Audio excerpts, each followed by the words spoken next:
अब अभियान चलाने वाले लोगों को कभी आप देखिएगा, वो अभियान कम चलाते हैं और नाश्ता पानी ज़्यादा करते हैं, वो बैठे सोते ज़्यादा हैं। और अभियान इस तरीके से चलाने के अलावा भी बहुत से रास्ते थे, जैसे हेलीकॉप्टर से बारिश कराना बहुत से प्रदेशों में हुआ है। दिल्ली में, दिल्ली राष्ट्रीय राजधानी है, यहाँ होना ही चाहिए था, लेकिन उसके लिए एक दृढ़ आत्मविश्वास की ज़रूरत है जो हमारे माननीय मुख्यमंत्री जी के पास नहीं है।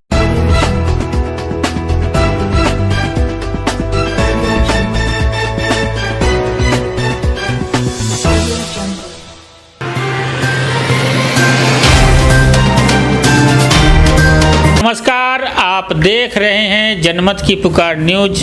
मैं आर.के. जायसवाल और हमारे साथ है अभी नवनियुक्त मंडल के उपाध्यक्ष अरुण मुखर्जी जी। अरुण मुखर्जी जी, सबसे पहले तो हमारे चैनल में आपका स्वागत है। बहुत बहुत धन्यवाद आपका। पार्टी ने आपको उपाध्यक्ष की जिम्मेदारी दी है जी। हम जानना चाहेंगे कैसे निभाएंगे आप इसे? देखिए, पार्टी कामों के आधार पे हमारे यहाँ दी जाती है।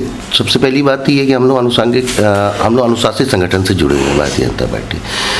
भारतीय जनता पार्टी में जो भी कार्य मिलता है, चाहे उपाध्यक्ष हो, अध्यक्ष हो, चाहे मंत्री हो, चाहे वो सिंपल एक कार्यकर्ता, सब एक ही जैसे बराबरी का दर्जा प्राप्त है।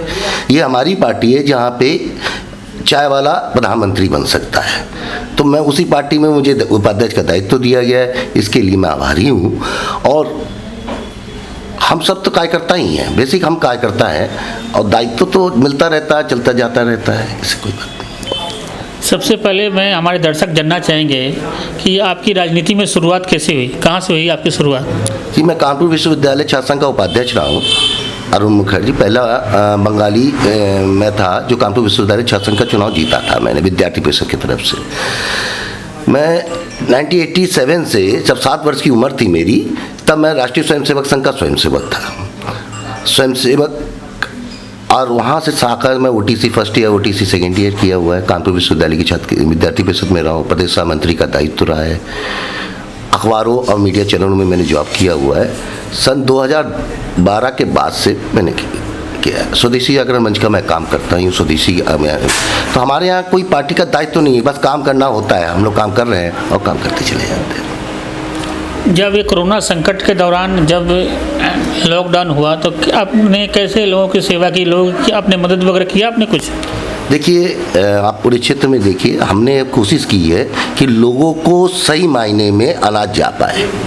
हमने कोशिश की है कि चाहे वो शकरपुर हो और चाहे दिल्ली का किसी कोना हो, जितनी हमसे कोशिश हुई है हमने उसकी व्यवस्था की है। और करीब करीब 500 परिवारों की हमने राशन की व्यवस्था की थी। MCD में भाजपा की सरकार है, सफाई कर्मचारी हड़ताल पर थे, तीनों मेयर मुख्यमंत्री निवास पर धरना दे रहे थे। क्या करें, दिल्ली सरकार एक ऐसे आदमी के हाथ में है जो बोलता कुछ है करता कुछ है। जो कहेगा कि कोरोना के कारण ये हो जाएगा, दूसरे दिन कहेगा मैंने तो कहा ही नहीं था।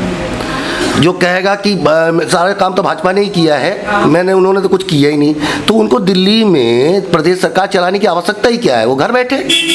जब वो जनता की सेवा नहीं कर सकते तो उनको घर बैठ जाना चाहिए। दिल्ली में आबो हवा ख़राब है, प्रदूषण बढ़ गया है, और हमारे CM केजरीवाल कहते हैं कि ये प्रदूषण जो है पराली जलाने से होता है, और वो हर लाल बत्ती पे अब अपना अभियान चला रहे हैं युद्ध प्रदूषण के विरुद्ध। आप कैसे देखते हैं आप इसे?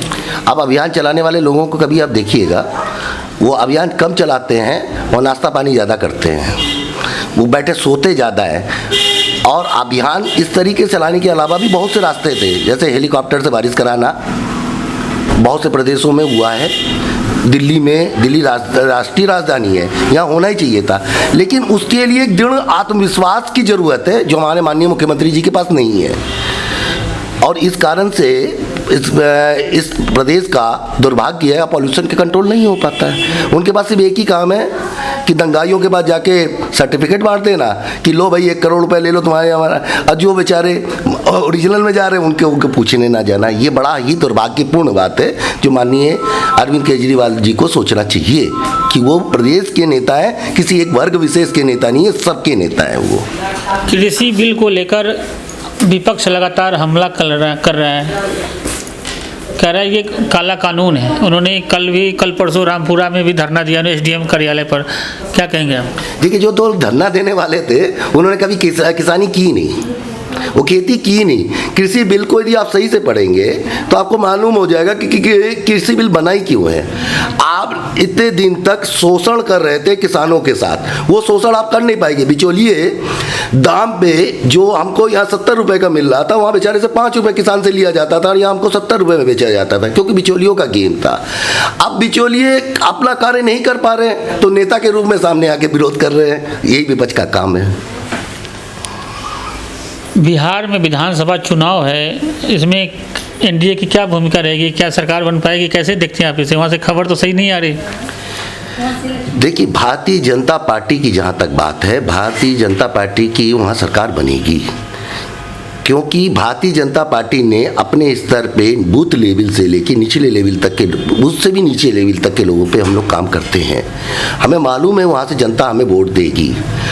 और ये बात अलग है कि जनता के कभी लोगों के बहलावा, कोई लुभावना भाषणों में चली जाए, एक अलग बात है।